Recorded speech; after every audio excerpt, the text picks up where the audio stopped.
Merry Christmas. Right? Merry Christmas. Yeah, it's Merry right Christmas. now. Right now. Like, of course, I want you listening, but if you're listening to this on Christmas, maybe you're not doing too well. Maybe you're hiding in the pantry from your family. Maybe you're driving between relatives, or maybe you're one of the other religions. Maybe you're on your way to eat Chinese food, even though a lot of Christians now do it, which is like fine, but like, where am I supposed to go? You're being pushed out of the only places that were for you. That's right. It's funny because they're like, Jews go because nothing else is open. It's like, there's plenty of stuff to do and everything's open 24 hours a day. Amazon's always delivering.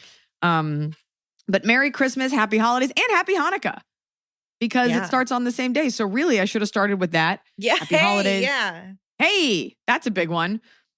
I want you know what's great about the Christmas season is it's so much. Like it's so much. There's so many decorations. There's so much concentrated Christmas, like pure distilled Christmas, like the day Thanksgiving ends, that by the time Christmas is over, you're kind of like, all right, I'm done wearing this cozy sweater. Like you're kind of over it and you're ready to start sweating. But that dose of Christmas is something I very much look forward to all year. You got your cozy sweater on right now. You're ready. It was a choice. We took Sierra to her first dance class ever today. Oh, this was ballet or? It was supposed to be ballet and tap, but they only did ballet. And if I'm being honest, she only picked her nose a little bit and didn't move while the other kids moved. But that's okay. It's her first. It's fine. But I made the choice to wear the sweater because I was like, when you get a chance to wear a warm garment in Los Angeles, you take it. When you get a chance to wear your boots, anything out of season, you do it. Mm-hmm. A beanie is different because everybody wears them. And I think it's really tied to like mental health issues. But you get a chance to wear a chunky sweater because it's like 68 degrees in the valley in the morning, you do it. If I see a woman in a beanie, I worry. I don't love the look. I have to be honest. I'm looking at one right now, but if it's a thin one, not the chunky one, but like a thin one, it's like. Hold on. A chunky knit hat is a cute thing that kind of like sits and hangs off like an elf hat. But the ones that you get at like the gas station that always look like a little too tough, they always look dumb unless it completely is like a skull cap. And even then your hair like puffs out the bottom. I just think it's kind of, I'm going to say it, like I think it's kind of a trash look. It's kind of like, this was my boyfriend's beanie, so I put it on.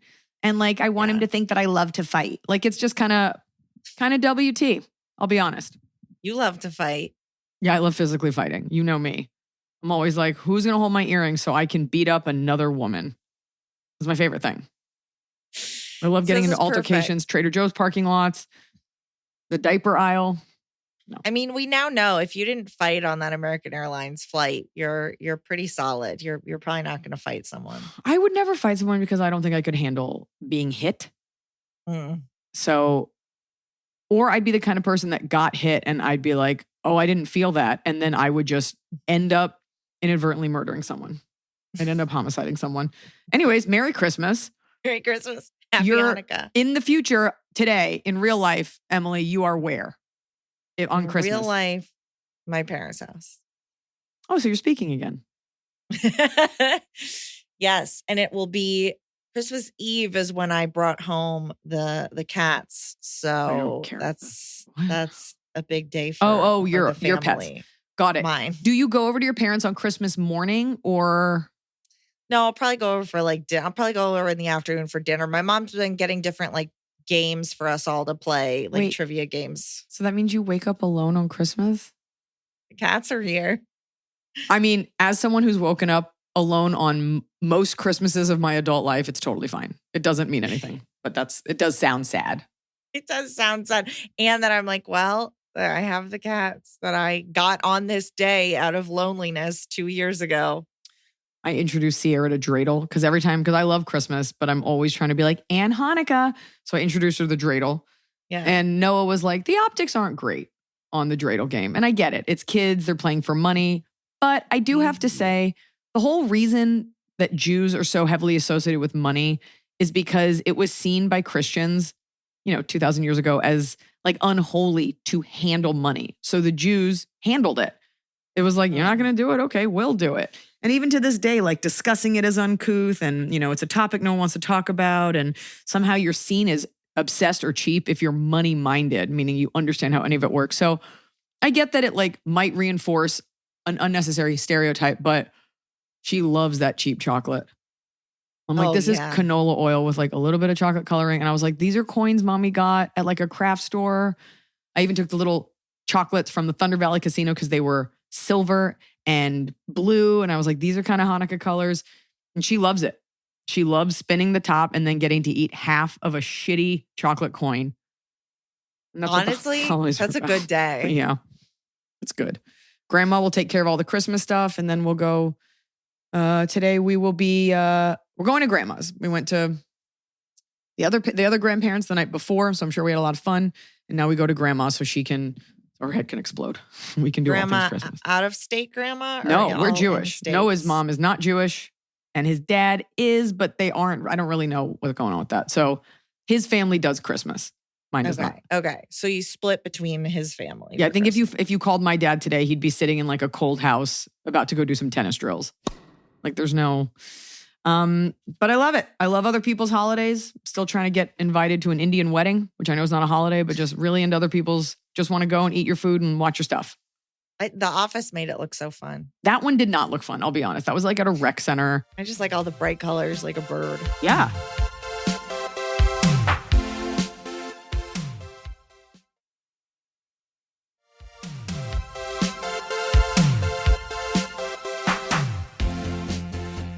Do we have any follow-ups?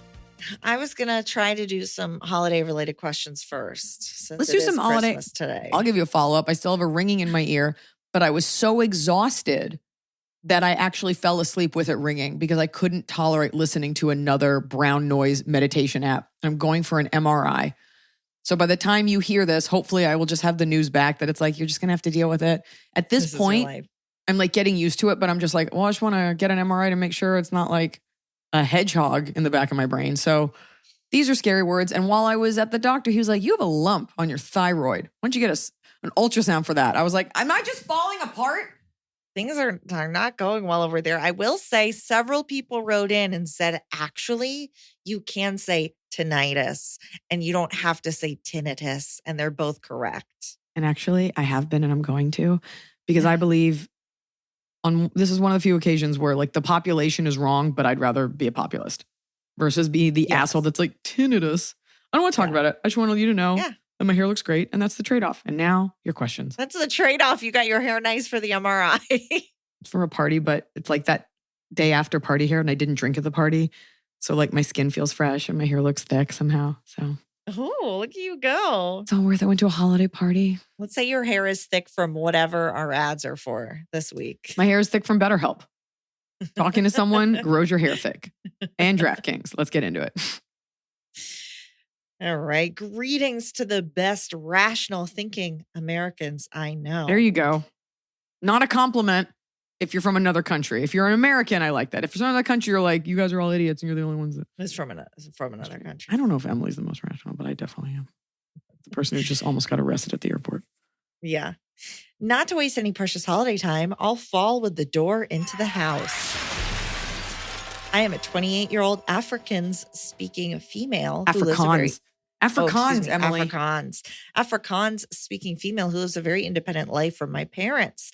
I mentioned that I am from Afrikaans culture because I suffer from a bad case of Afrikaans guilt, being raised to honor your mother and father above all else and to generally feel apologetic towards every decision you make. This year is, quote, my mom's Christmas. Me and my brother have been alternating Christmases between them since 2002. She's pet sitting over Christmas Day, so unfortunately we won't be able to celebrate the day together. My dad, on the other hand, who has never mentioned my mom's existence since their divorce, asked me to join him and my stepmother and her family for Christmas Day if I don't have any other plans. And I'm interrupting as Emily to say, I know Christmas Day is happening right now, but these are last minute. Make up an excuse, get out. Like we're keeping it going. Honestly, folks, we're recording this on December 8th, and I'm literally about to leave for Okinawa to go entertain the troops. But we did want to make sure that you had something to open on Christmas morning. And it was our podcast as you clean up after your families. So our dedication to you remains strong as the Christmas spirit. Oh. My dad, on the other hand, who has never mentioned my mom's existence since their divorce, asked me to join him and my stepmother and her family for Christmas Day if I don't have any other plans. Side note, he newly joined a super cult-like church, and I think he is now trying to subtly convert me. Also, my stepfamily makes me feel very unwelcome. Lastly, my little brother died 3 years ago, and I now feel very torn between them and like I'm overcompensating for their loss, especially over special holidays. My question is, can I lie and tell him I have plans with my mom to avoid all the above mentioned bad vibes? And if I do, I don't want to be all alone on Christmas Day. That feels so sad. How do I not feel guilty? Please help. One would think that after 22 years of living with divorced parents, holiday stress would have subsided. Warm regards from a summary, South Africa. I already messed it up because I'm scared of saying his name. Inika, Inneke. Any guesses? Inika. Inneke. I did my best. Inneke? Inneke. I mean, Afrikaans is like its own. I have no context for that other than the way it sounds. Inneke. But we try. Inneke. That sounds. Inneke. Go. Do you need a recap of the first part? So you're not going to spend it with your mom on the day? It's her mom's year, but her mom is actually busy on Christmas. So she's tempted to lie. Dog sitting, pet sitting. I thought she was pet sitting for her. Got it. No. So she's tempted to lie to her dad and say, I'm with mom that day, so she doesn't have to see him. You don't want to see your dad because you don't want to go to this weird new church. Or this house where the stepfamily makes her feel unwelcome. Yeah, that's a bummer. Look. And where she feels like she has to overcompensate for her brother's death and she has to kind of be the, I can't allay these frustrations. Like, your guilt is deep-seated for deeply personal reasons that we probably can't figure out on this podcast. I know there's like Jewish guilt, there's Catholic guilt. I don't really feel guilt about a lot of things. I really believe most people are not expecting you to do as much as you think you need to be doing. And that's like this burden we carry as women.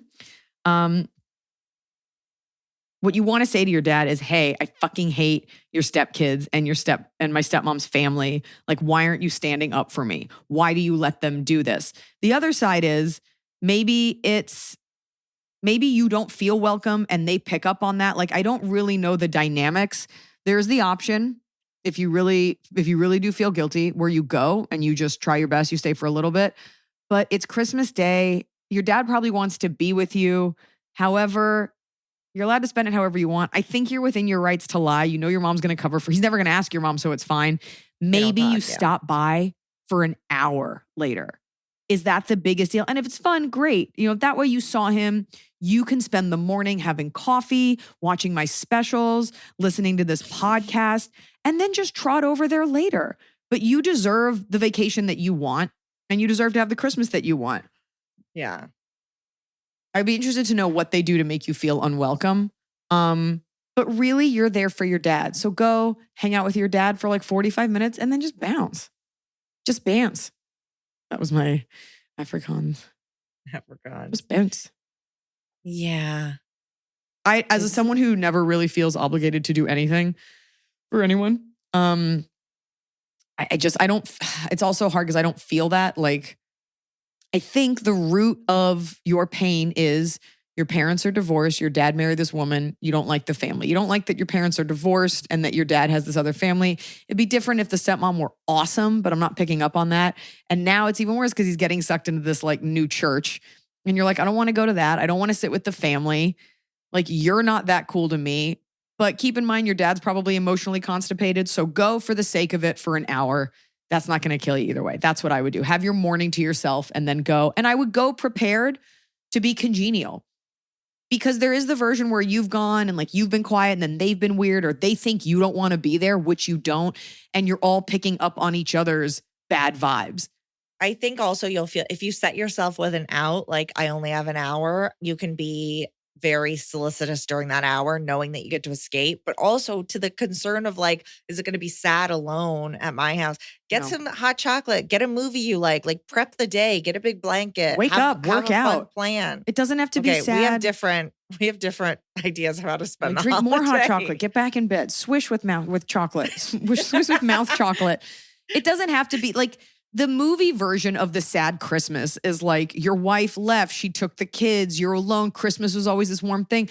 There's also that, like, was it always so wonderful and now it's not? I think you need to do a lot of deep thinking on that. But it's only sad if you make it sad. Millions of people in millions of countries wake up on Christmas morning and everything is normal and it's really hot and nothing's great's going on. So It's only sad if you decide it is. I think you wake up and you're like, I'm having a me day. I'm going to watch my favorite show. I'm going to do my favorite thing. I'm going to sleep in. I'm going to have this snack. I'm going to get dressed. I'm going to bake cookies. And I'm going to go over to this thing for an hour. And then I'm going to go get drunk with my friends. Yeah. You decide that. And by the way, you don't need, I don't believe in the I only have an hour. You leave when you're ready to leave. You Irish goodbye. Oh, you're leaving. No, 1 second. I'm not leaving. And then just fucking go. You're there to see your dad and try to make the best of it. You don't need to set the limit of and I've got to leave soon. Because they'll be like, oh, where are you going? What are you going? And you'll be like, and then you're going to count in a lie. Say less, show up, and then leave. Yeah. That's it. And no one's going to care if you brought something awesome to eat. Like a South African, casserole made of springbok or something. Next question. Okay, we have an update that is not holiday, but could be a Christmas miracle because this is not going to help the person, but I'm very intrigued. It's not holiday, but it does have to do with the birth of a savior. Go on. I heard that this guy was being born. Yeah. No, Aaron says, Dear Iliza, Emily, Tiny Animals, Tiny Humans, Smokey, Husky, Hot Scotty, I am losing my marbles from excitement. Potentially top of the cob. Just finished this past Wednesday's episode. So this would have been the episode from the first week of December. Too hard. And I believe Iliza mentioned going to do a USO show in Okinawa.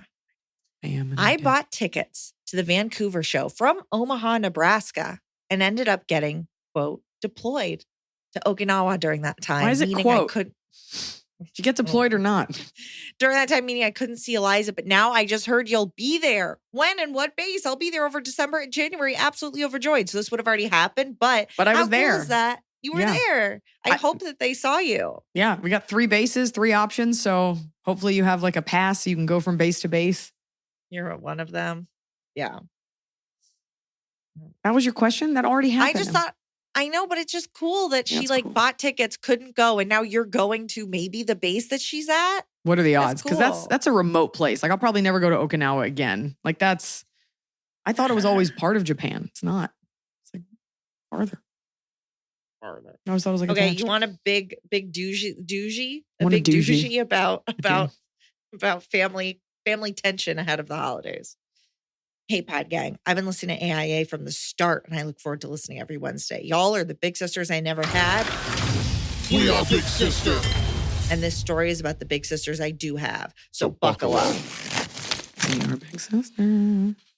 That's what they always say. Ooh. I'm going to set my mic down so I can take notes. If someone said it once, and now it's a thing. Okay. I am a 27-year-old female. Not a nurse or planning a wedding. With 3 stepsisters, ages 33, 30, and 28. My stepdad and mom married when I was 3, so my stepsisters have been in my life for a long time. We've never been super close, although there were some times when I was semi-close with each one. They've always been, all caps, drama, and always made it clear to everyone but me that they didn't like me or the fact that their dad, quote, loved me more. Which I lived with him full time. So it wasn't a matter of loving me more than the others. It was just a matter of the fact that we spent more time together. They lived with their mom. Here is some family tree background. Stepsister, 33, currently married for the 2nd time, has had 4 children, each with different fathers. Jesus. A few years back, her 3rd child tragically passed away due to a birth defect complication at the age of 3. She went on to have IVF treatments and had her 4th child not long after the passing of my niece. Stepsister, 30, married, 2 children. Stepsister, 28, not married, no children. So, here's the dilemma. The tension in the family has always been present, but earlier this year, it got way worse. I normally keep my opinions to myself, but after the constant asking for my parents' money and then talking shit about my parents, who loaned them thousands of dollars, and many passive-aggressive text messages in our family group chat by my sister, 33, her husband, and sister 30 attacking my stepdad over dumb shit, like not tagging oldest sister in a Facebook post, for one example. I finally had enough and shot back in text. Not my finest moment. Here is how the convo went. Brother-in-law says, I think it's funny that you would invite us to the family beach trip, but not tag your own daughter in a Facebook post that you tagged everyone else in. I'm already disgusted by this man. Really? Me. I'm like, it's your dad. He didn't tag because he didn't know how to do it. Right. Oh, I thought you were disgusted by the dad. I'm like, I would never fault my parents. Disgusted by the brother-in-law. The fact that your baby boomer parents are using Tagged smartphones and engaging in social media platforms is a feat. Like, I don't know how Bitcoin works. Like, it's amazing the speed with which these people have learned this. Okay. So brother-in-law tries to start something. Our question asker says, how about you take this up with him, but instead you're trying to start stuff in the family group chat? That's what I find funny. There you go. Called him a little bitch in front of his wife. Yes. Brother-in-law. No, what's funny is that after your niece died, you said you were going to be more involved in your other nieces and nephews' lives. We see how long that lasted. I think a sign of a lack of intelligence is people starting it with, I just think it's funny. No intelligent person, because it's not funny. It's just like a way of being like, LOL, sweetie. Like, it's such Real Housewife. Like, I just think it's funny. It's like, no, you don't. You don't know how to process your own anger in real time. So you're trying to make it like you're laughing. That kind of phrase, I had not a great meeting last week where a lot of phrases started with, I just don't understand why. It's like, ask a question or don't. I would just be like, wait, you think it's funny that she died and I didn't like be like, do you understand the word funny? Or are you having trouble? Funny like a clown? Yeah. Like just drop a gif of Joe Pesci in the chat. You won't know so, who okay. Brother-in-law, what?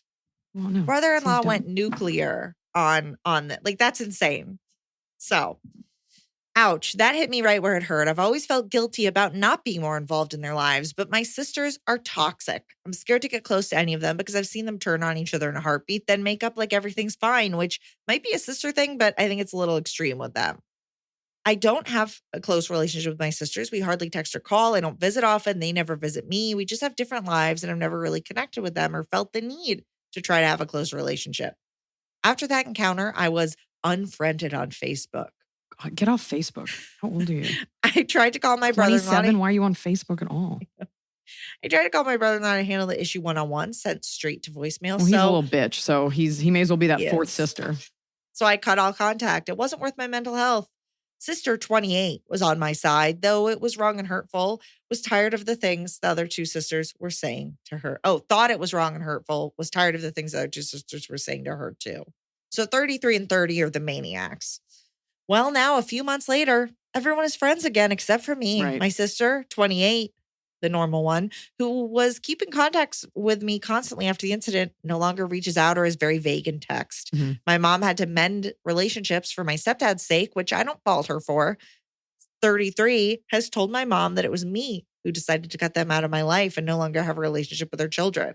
Oy. My question is, the holidays are coming up and I have no idea what to do. I know that I have just as much right to be at family functions as they do, but I have no idea how I will be treated. I've been sending birthday cards and gifts in the mail to my nieces and nephews, and I plan on doing something for Christmas. I feel like that's the only way I can maintain a relationship with them without having to deal with their parents. I'm just nervous about seeing my sisters in person.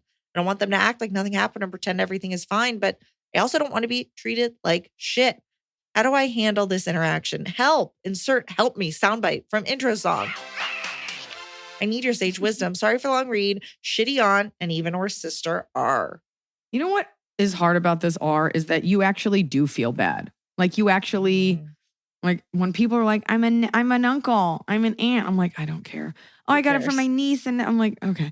But maybe that's because I don't really have any nieces and nephews. So I get it. And I think that's incredibly sweet that you're like, actually, I do want to be involved. By the way, you are not married and you don't have kids. So this guilt that they're putting on you, they already have never been nice to you. And all of a sudden it's like, where are the presents? Why aren't you participating with these kids? It's like, because you guys are psychopaths. And like, do they send thank you notes for these gifts? Do they call you to say they got them? So what is the end goal here? Here's what you have. You have 3 sisters who are angry that their dad left their mom and lived with you. And they're going to take that out on you. It has nothing to do with you. You didn't do anything, but you've got to deal with this, okay? The first thing you need to do is make sure that you and your stepdad are on the same page. This is a man who basically raised you. And I think it's important that you know that he knows that, like, you're like, hey, if you do feel this way, it seems like you like him enough. Yeah. I just want to say, like, I've always wanted this relationship and I don't want to make it, like, just kind of make sure that the two of you are okay. Because your mom and him are in their own private fresh hell having to deal with like both sides of sisters back and forth. So make sure that this man that was there for you your whole life knows that you guys are cool. You're going to this holiday thing. If you want to bring presents for the kids, it seems like you're the kind of person that wants to, then do it. Try to spend time with each of those kids. you cannot help what lunatic thing these harpies say once you leave. I wonder if it's worth writing an email. Do not CC that loser husband. And just be like, hey, you guys, I'm coming for holiday. I'm bringing presents for the kids. I know that it's because you don't want to apologize for anything, but you do want to make this feel better for yourself. So the best thing to do might be to just sort of try to squash it, try to like water under the bridge it. And maybe Neil will be like, I am looking forward to seeing you guys. I know we haven't been that close and it's my own fault that I haven't been around. I hope you guys got the gifts that I'm sending. I'm bringing da-da-da-da-da and name the kids by name. I'm so excited to give them to them. And I just want to let you guys know that I'm looking forward to seeing you. They'll interpret that as like you're being manipulative, you're that and you're that. But I think what you want to do is do everything in your power to to like smudge this. And if they're still awful, then it might just be a lost cause because these women are very damaged, especially that 33-year-old, who sounds awful, but also did lose a child. So that will fuck you up forever. But also you're having kids with 4 different guys. Like there's just like a lot going on and it really has nothing to do with you. She does seem like the head of the snake. It might be worth pulling her aside to just straight up say to her, like, I feel terrible that I wasn't around more. And you almost want to say to her, like, but it seems like you don't like me. But I wonder if it's worth just being like, and so if I hurt you or the kids, like that was never my intention. Because what could she possibly say to that? And if she says anything to that other than like, no, it's been hard or that was so sweet or thank you, then this girl is just like looking for a fight and she's just crazy. To go as nuclear as the brother-in-law did is so disgusting that he's picking on the dad for no reason. She stands up for the dad and he's like, well, you weren't there after our kid died, you bitch. It's like, oh my God. These people are trash.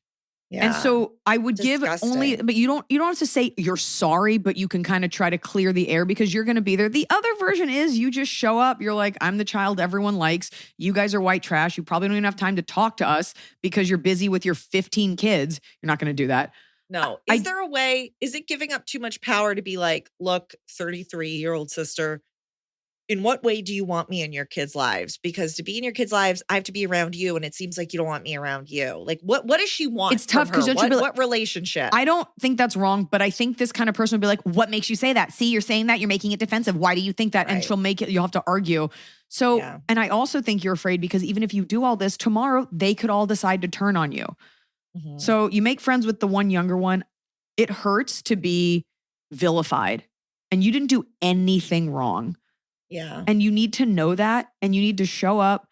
And hopefully your stepdad knows that these people are like, I mean, this guy feels guilty. That's why he's giving money to these grown women with families. And these kids are spoiled brats. Yeah. Take care of your shit. Show up with the gifts. Be the best version of yourself. Don't mention the past. And if that fucking weird husband wants to get squirrely, go get your dad. Like you don't have to deal with someone's like unhinged husband at all. Yeah, I like that you stood up for your stepdad getting picked on about his Facebook Well, then they're like, oh, you think this is your dad? Like these girls are so bitter. And there's nothing grosser than like an overgrown woman child that's like still mad at her daddy and like taking it out. At least when I'm mad at my parents, I like write a very strongly worded email. Do you send it or you just save it? I've sent it. I've sent many. I have a whole file. I send a mean little text. It doesn't. And you know what? It's like, yeah. It's like, I don't have kids. If you don't have kids, you don't have to deal with the bullshit. But when you have kids, you're like, how could you not want, like, I don't expect anyone to do anything for my kids. It's this weird thing where people have kids and they're like, why aren't you moving heaven and earth to be more involved? Even though I've always been awful to you. It's like, because your kids aren't that great and I don't fucking like you. Also, what do your kids want from me? Like, what are they? Bring the gifts. And it sucks because you're going to bring them knowing that on the way home, the mom's going to like say something bad. She's just miserable. And once you get that, there's nothing you can do about it unless you want to pull the head of the snake aside and just be like, it's tough because you can't be like, it's always felt like you've hated me because then she's going to ask you for receipts. So it might just be worth like trying to start over. Yeah. And step family wise, you did pretty well because you got a great dad. And just bring everybody a present. But if you brought like cute things for everyone, like no one's going to get mad. Like if they show up looking for a fight and you're like, hey, I got you guys all these like lip glosses or something. It's disarming. I got you a lip gloss. For your asshole, you shiny bitch.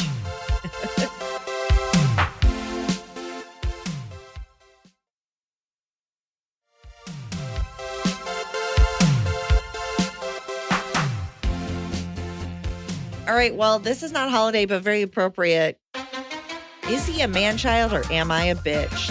Is the subject line. I already know my answer. Like that, again, distills most of our questions. Dear AIA crew, my boyfriend, 39 male, and I, 35 female, have been together for 2 years. We currently live almost 2 hours from each other, so we visit as often as we can, which is on average about 2 times a month. 2 hours and you only see each other 2 times a month. It's not great. Okay. Recently, he had to move back in with his parents due to financial difficulties. He says he will take this opportunity to pay off his credit card debt and save money for us to live together. Anytime I ask his plan, goals, or a timeline for our next step, he freaks out and says I'm overwhelming and pressuring him. Do not walk away from this man, child. I've tried giving nudges by sending him better paying job listings. Encouraging him to pick up a second. Awful. You don't need this at 35. You don't need to be driving 2 hours every 4 weeks. You don't need to be mothering him. Emily can read the rest of the question, but everybody right now going for a cigarette during Christmas caroling is screaming into the phone. Sending him better job listings, encouraging him to pick up a second job or asking about budget plans to pay off his debt since now he's not paying rent. But he says he doesn't want to give up his weekends for a second job. And then I'm just picking at him. God. What's he doing on the weekend? He's not loser. seeing you, even though he only lives 2 hours away. His weekend. I'm going to give up my band. We have ultimate frisbee and then we have band practice. He recently told me he doesn't want to leave the town he lives in because he's comfortable there and doesn't want to be too far from his parents. Who give him everything. To me, oh my God. As he never said this in the beginning. Stupidly, we never discussed who would move to who. But at the time, I knew I had no problems moving to him if it came down to it. I have since then moved up in my career and have made it very clear I refuse to leave my well-paying job to move to his town. I also have a part-time weekend job because I simply just like to make money. Oh my God. It bothers me when he's hanging out with his friends on the weekends while I'm going to my second job, stacking and saving money for a better future. I feel like our future is last on his priority list, and I will be well into my 50s by the time he's ready to move in together. No. By the time he's paid off that credit card debt. Yeah.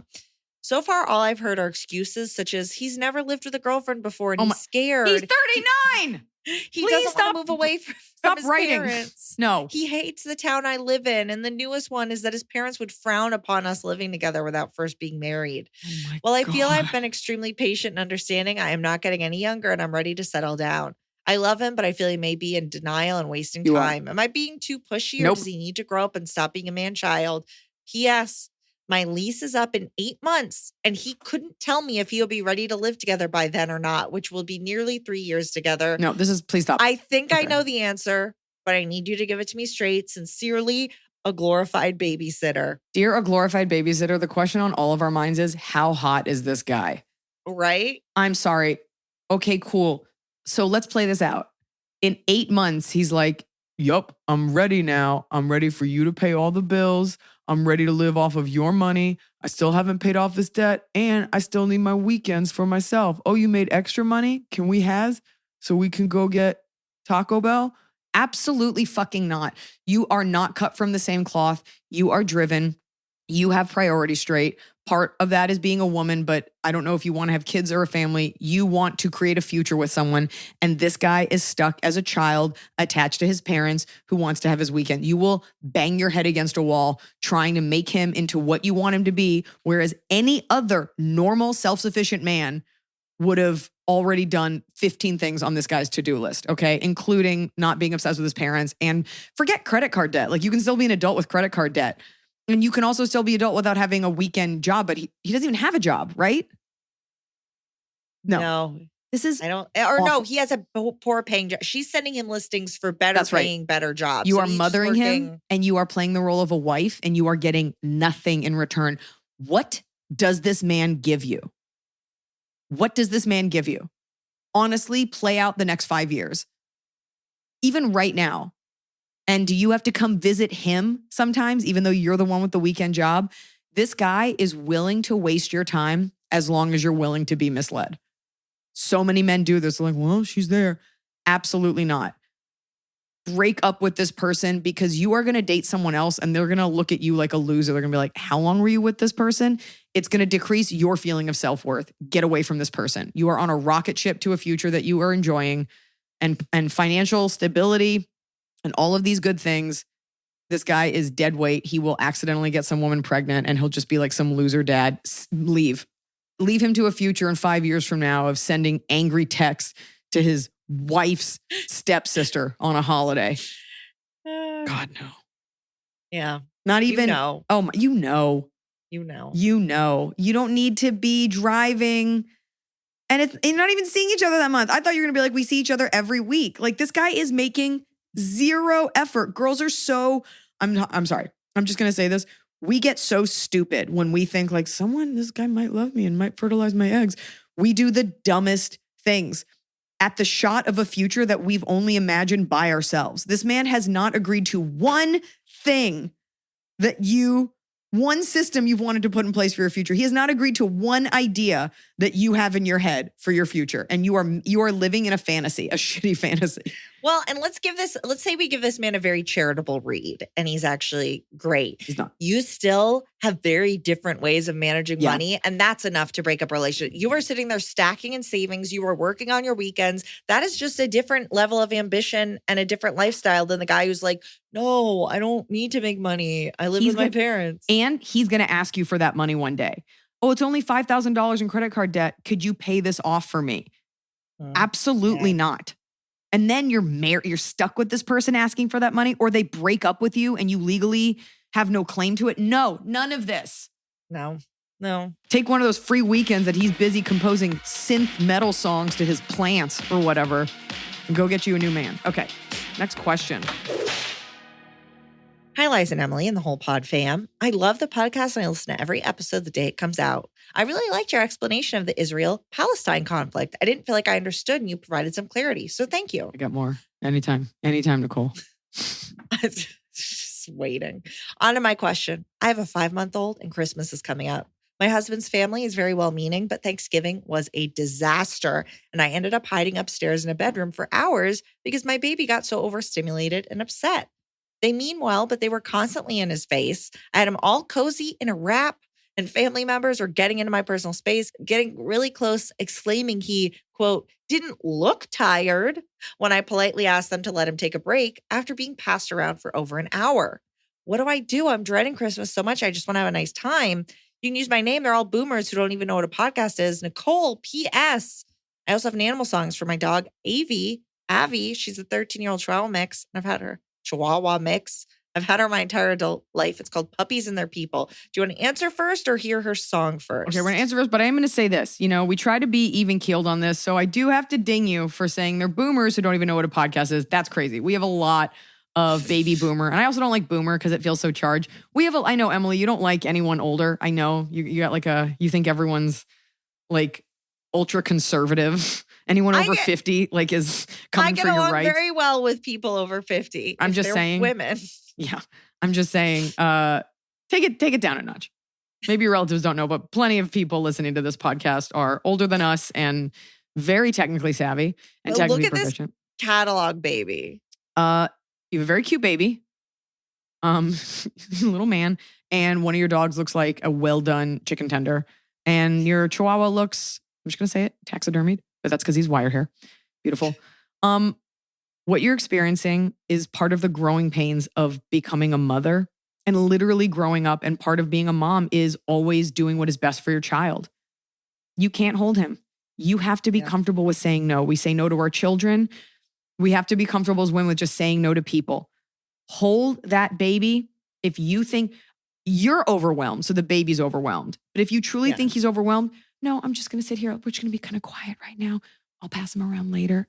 And then you just go up to the room. You only focus on him and you do what he needs to do. You do not think twice about what anybody else in that room needs. Okay? That's it. That's your baby. That's his health. That's your sanity. Not everybody needs to hold your baby. You could even, if you're uncomfortable with a boundary, you can just be like, he wasn't feeling well, so we're not going to pass him around. I tell people I am sick all the time to avoid shaking hands. But you need to start getting comfortable with just saying, no, we're not doing that. Just because the baby is here doesn't mean it's on display. The baby's here because it has to be here with you. It's not show and tell. Yeah. It's not show and feel. And also, like, I'm always weirded out. I'm like, I have to hold the baby. Like, why? It's so boring holding a baby. They're so heavy. Like a little boy. My son is almost 10 months old. He weighs 25 pounds. I saw the biggest baby on Instagram and I almost sent it to you, but sometimes they're so big. Sometimes they're too big. Animal song. Your mouth is so small. Animal song. I give it my all. Squeeze your body. I give you a kiss. Animal songs. This time I won't miss. And we'd love to hear your song. Puppies and their people, people and their puppies. Puppies of their people, people of their puppies. Avi is a puppy, mommy is a people. People love their puppies, puppies love their people. I love how she ended with puppies love their people and then didn't click out. She just was like, she just like took a breath after. People do love their puppies. I also like that in this one, the puppies are saying something nice back. Well, they're so grateful and they're saying, we love you. It's a far cry from Robert Bashir when you're making fried beer, but you know, everyone has their song. And I love that. I love that you shared it. People do love their puppies. Back to Christmas. Don't let people hold that baby if the baby's overwhelmed. Done. We're done. No, we're taking him away. That's it. You don't have to be rude about it, but only a psychopath would be like, I need to hold him now, even though he's crying. I need him. Great. You go breastfeed him upstairs. Wipe my hand all over him. Yeah. I touch that baby. Oh, by the way, Sierra asked about you today. My God. Was she like, who was that? Why was she in our home? Michelle sent a holiday card and I was showing her. I was like, this is Michelle. This is her wife. And I was pointing out all of their foster animals on the card. What makes it clear that they're lesbians isn't that it's two women. It's all of the foster animals. Right. And I was like, this is my best friend. And she said, is it Emily? Oh, look at me moving on up. Now I owe her, I said I'd send her a video of a cat sound. They haven't made a good sound yet, but just know I'm working on it. Why aren't you more involved in my daughter's life? You know what's interesting to me? I would never ask to hold a baby because I'm like so weirdly respectful of like the baby's boundaries, where even when I was around your children, I was like, I don't want to touch them if they don't want, like Ethan was in his little thing rolling around. I'm like, I better just get out of the way. I don't want to impede what he's got going. The baby's boundaries are an extension of the mother's boundaries, and you were getting overwhelmed, and it's a control thing. I'm not saying it's a bad thing. Like a lot of people, someone could drop it. Maybe he's hot. Like you're not in control of the baby when all those people are holding. It's a lot. And not everybody needs to be holding your baby. Okay. Myrna doesn't let anyone hold our babies. Fair. Absolutely not. And you can't. You come over, wash your hands, change your clothes. She's like she's like a bodyguard for Ethan. She will tell you, she'll be like, I do not play.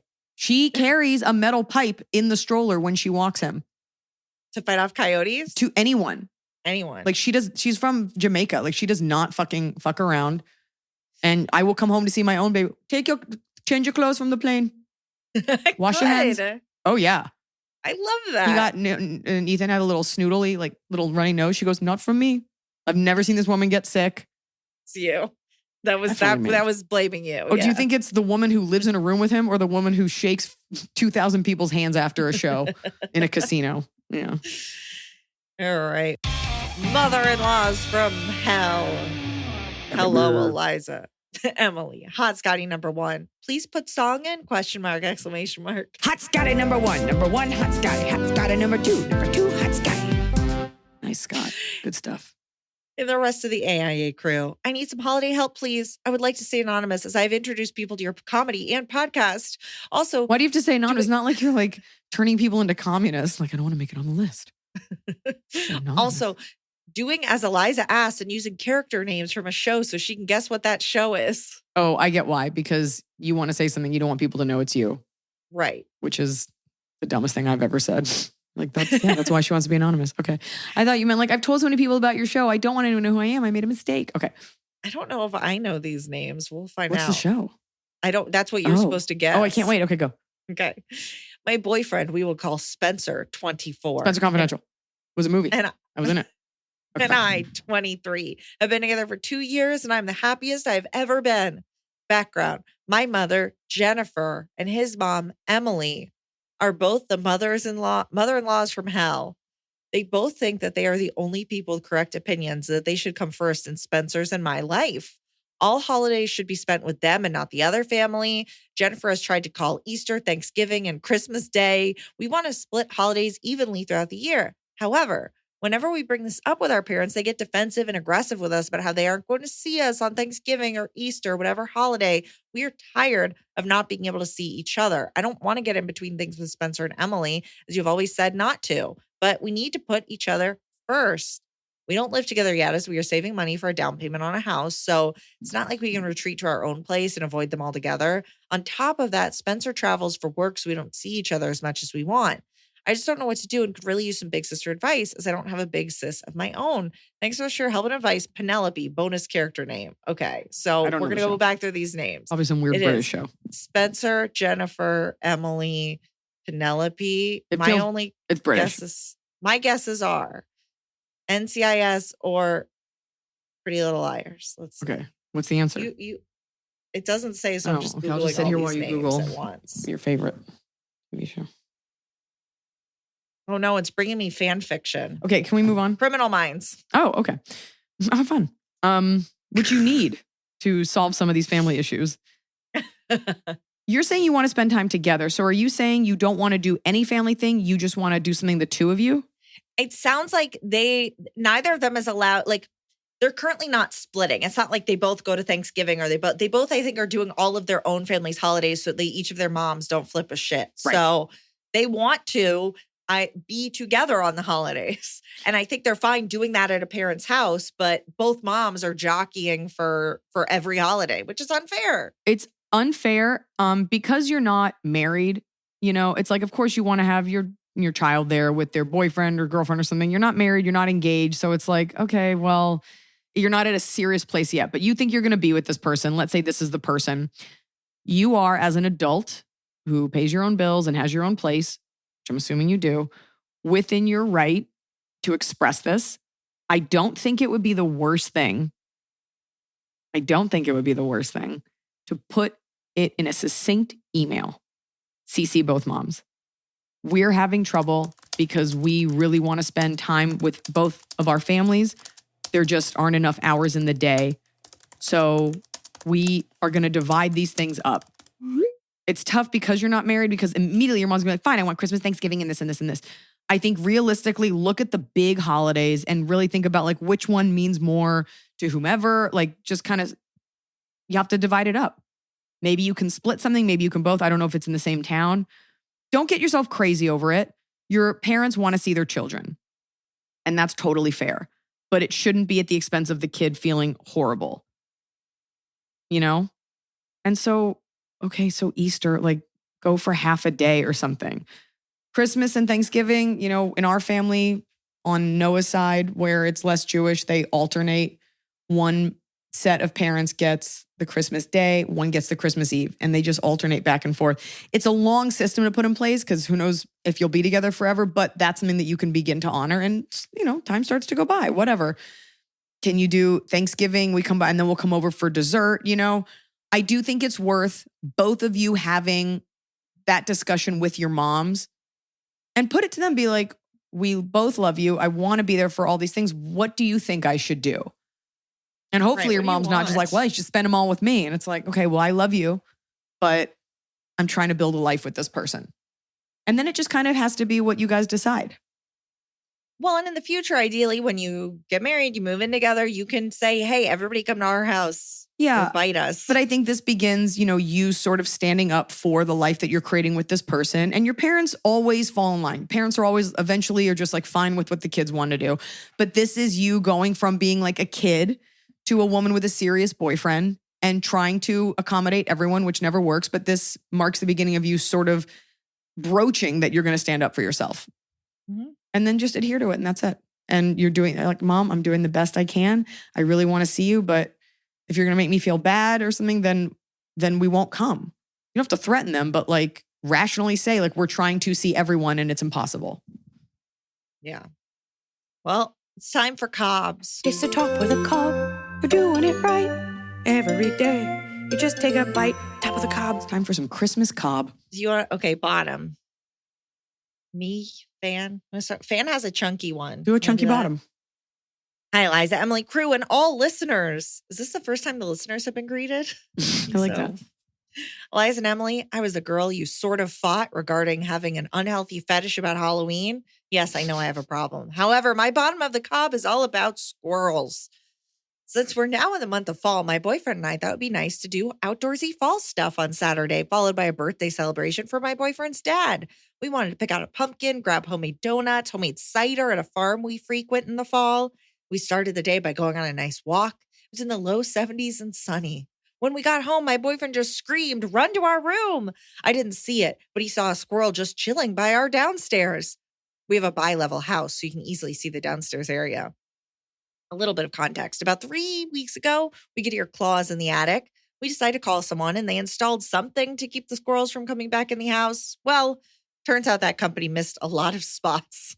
We called another company out of desperation. They found multiple other ways the squirrels could get in. To make matters worse, once they went in the attic, not only did they find one squirrel, but they found more than 5. Oh my God. Turns out a mommy wanted to find a nice warm place for her 4 new babies. Christmas in the fall. We trusted them to do their job, but as they were doing it, some squirrel kept coming back into our house. We don't know if it was the same squirrel or if they were different. We tried telling that to the workers so they created more barriers, but weren't really catching the squirrels. Another part of the reason they weren't seeing what they were seeing was because they were blasting music on a radio. We asked nicely if they shut off their music, they would see the squirrels, but unfortunately there was a language barrier. When they were done, I asked them in the little Spanish I knew how many squirrels they got. They said they got 4 babies, but not the rest. They spent most of the day there, so I couldn't take care of them all. This is. But when we asked them when they were going to take care of them all, they just said, call if we see more. Again, there was a language barrier, but their boss spoke perfect English. Gotta get your money back. You got to, or the guys. They just got to keep coming back till they do it. And you got to write them a very serious Yelp review. But we decided to sleep at his parents as we were hearing noises. Now that I'm home, we seem to be hearing them on the roof as opposed to the house, but who knows? Thankfully, we are renting. So the landlord has assured us he will do everything possible. I was looking forward to fall treats and pumpkins, but my bottom of the cob is having my nice Saturday ruined by a mob full of gray squirrels. I guess it could have occurred during the work week, and that would have been worse. Good news is my next 2 Saturdays will be fun, including seeing you in New York City. This is a while ago, Emily. If you ladies have any so long ago. I would love to hear what you did. Please tell me if I'm overreacting. I'm just a little spooked by little claws. Thanks for listening, Jackie. Well, we get to Cobbs when we get to Cobbs. Whoa. The warden has spoken, folks. Hey, Jackie, write back and let us know what ended up happening and how that squirrel soup tasted. What's your bottom? If I saw a squirrel, okay, my bottom is... I don't want to hear about your fantasy if you saw a squirrel and how you would adopt it and bring it in and educate it. I'm good. So I pulled I bought a reusable Christmas tree 2 Christmases ago, and I didn't use it last year, and I pulled it out this year, and it held up. I made my dad pull it out to make sure there weren't roaches. There weren't, but I have to fluff it. You have to take every single branch and pull it out because they're all wire. Yeah. So it looks, I'm like, God, this is so much work. I'm sitting there angrily fluffing a Christmas tree. What is your tree? I'm not putting anything on it yet because it's the first tree the cats have seen since they were a pound each. So it's going to be a problem. I just love the idea of a Christmas tree. And if I could just get to a place in my mind where it was more of a celebration of a winter solstice. A fall tree. Yeah. No, just decorating a tree, removing it from actual Christmas. I think I'm oh, should I decorate this giant ficus we have? And I'm like, no, because that's the same might as well thing. get a tree. Yeah. Right. But I do love them. I love looking at them. I can't do one, but I do love them so much. My face lights up when I see them because obviously for me, it's not about the birth of Jesus, but it is it represents just a time where we all kind of slow down and people look nice. And we stayed at the Fairmont in San Francisco. It's a really old historic hotel. And we came back from the gig, probably the best show of the entire tour. And people were in the lobby taking pictures of this. It's a life-size gingerbread house they have and a Christmas tree. And people were dressed up to come and do it. And it was just nice to see. People weren't in Crocs and fucking sweats. They were in red lipstick and silver dresses. And it was just, it's nice when people get to be nice to each other. Echoing a sort of sentiment off of that, I guess my bottom of the cob, this tinnitus thing has kind of, for me, come at the perfect time because I so look forward to this time of year to completely unravel. And now I have this thing in my head. So I feel like my brain's on fire. And I'm just very tired. And somehow, no matter how many Christmas songs I play, I'm not feeling as excited as I thought I was going to. Mhm. And I don't really like things like a home goods and things like that because I do think it represents mass consumption without taste. That being said, I think there are things there that are good, that are cheaper than going to a nicer retailer. So I can respect like getting something at a discount there. But I went into one the other day and I guess it all just feels so wasteful. We are consuming now more than we ever have. And this isn't like, oh, you can't have your Christmas, but it is like when I see just a row of like 50 neon pink Santa mugs, I'm like, where are these going? This close to Christmas, not even sold, you know? And you can go to a thrift store and get everything. It's not always the easiest thing to do. And so it just kind of starts to feel bad because then you realize that you're just holding baskets and baskets of very cheap products made in China in a factory, probably by kids with just like Santa stamped on it. Like it doesn't actually represent anything.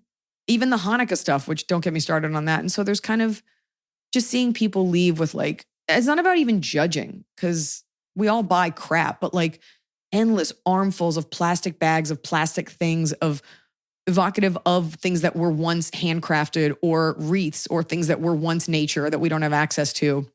I mean, I have a fake wreath in my house. Like, I guess it's just we're so removed from what the thing initially was. And so it just kind of makes me sad because I know that that's all going to go in the garbage, you know, or to Goodwill and never be reused again. Or I almost fell for it. There was this like little basket and it looks like Santa's belly. It's red and it's got the little belt and it came with, it's like a little woven basket and in it comes with like these like washcloths. And I was like, well, that's cute. And then I was like, but now I'm just buying these like really cheap washcloths that I don't want. So I can have this dumb basket that I like, what are we doing? And you get so caught up in it.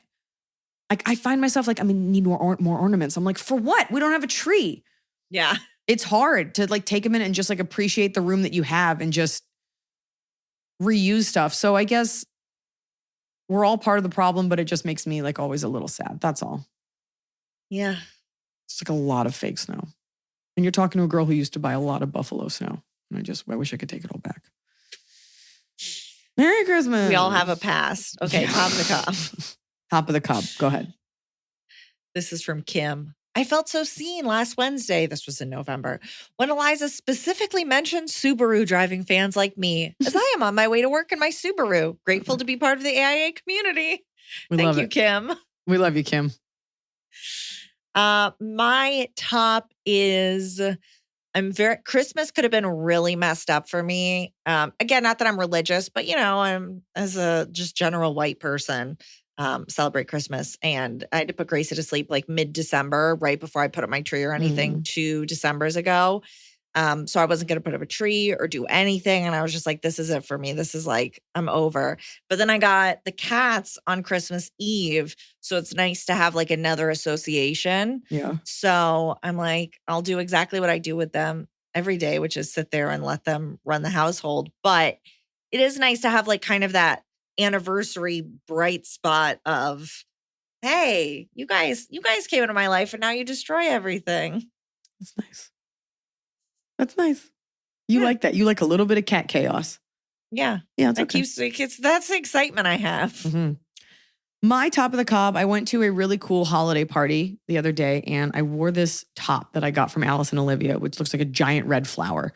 And it's beaded and it's really beautiful. And I don't get to go to a lot of holiday parties usually because I'm traveling.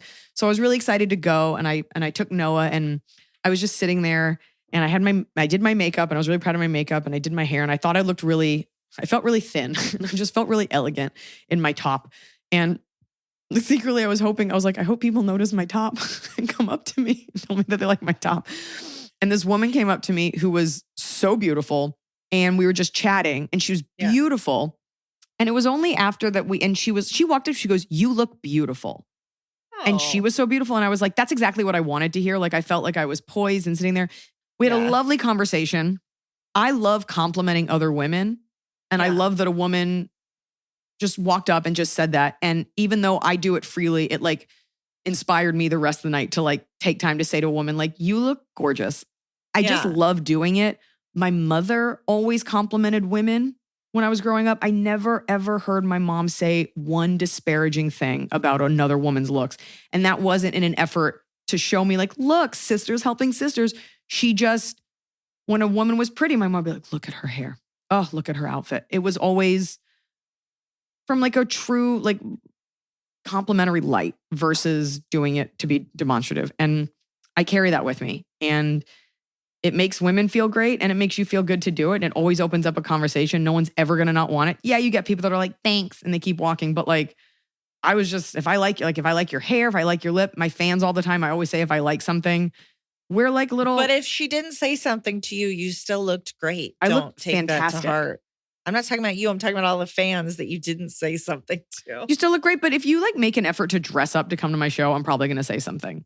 Yes, you had so many people in holiday garb for your last live show. Or people come like in like suits sometimes. Like I think it takes a lot for a woman to like dress up and look nice. And we're like little compliment squirrels, like just subsisting. Thank you. Thank you.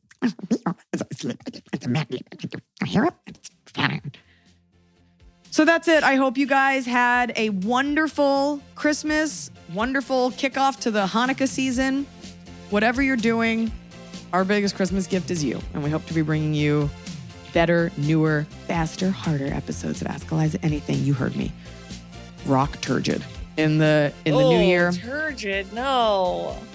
This episode is coming to you on Wednesday, December 25th from our bunker. And that means the next time we'll be talking to you is New Year's Day. I want to know who's listening Christmas and New Year's Day. Those are the real ones. Let us know when you subscribe to our free Patreon, which is blowing up. People are sending in their dogs and their cats and their pets and leaving comments and getting to know each other. And we love it. And we'll be bringing you more live shows and more episodes. And until then, happy holidays. And what, Emily? I'm trying to figure out where you're going after happy holidays and I wanted to say jingle, jingle, jingle, and I just thought ring-a-ding-ding. Ring-a-ding-ding.